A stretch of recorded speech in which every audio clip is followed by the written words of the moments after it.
অৱশেষত অপেক্ষাৰ অন্ত পৰিল। বহুতে কৈ আছিলে পোষ্ট গ্ৰেজুৱেট টিচাৰৰ যেতিয়া ৰিজাল্টটো দি গ'ল, গ্ৰেজুৱেট টিচাৰ ৰিজাল্টটো কেতিয়া আহিব, তো সুখবৰ আহি গ'ল। এতিয়া ৰিজাল্ট এভেইলেবল হৈছে।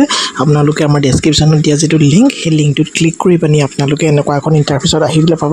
আৰু তাতে আপোনালোকৰ যিটো এপ্লিকেশ্যন ষ্টাম্পাৰটো ধুনীয়াকৈ আপোনালোকে ইয়াতে লিখি দিব আৰু ইয়াতে পাছৱৰ্ডটো লিখি পিনি আপোনালোকে লগ ইন কৰি দিলে আপোনালোকে আপোনালোকৰ ৰিজাল্টটো লাভ কৰিব দেই।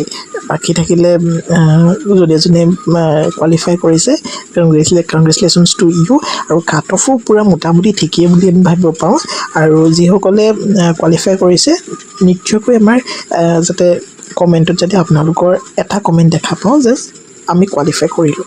আৰু আপোনালোকৰ যিসকলে কোৱালিফাই কৰিছে, আমাৰ ফালৰ পৰা হাৰ্টিছ কংগ্ৰেচুলেশ্যন আপোনালোকক জনাইছোঁ।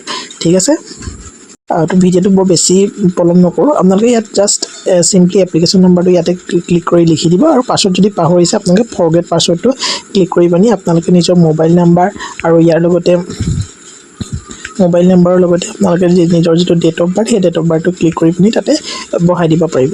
ঠিক আছে, তো বিশেষ ক'বলগীয়া নাই, তাতে আপোনালোকৰ ফৰগেট পাছৱৰ্ডটো পাই যাব। ঠিক আছে, থেংক ইউ ছ' মাছ। ভিডিঅ'টো ইমান সুবিধা চোৱাৰ বাবে।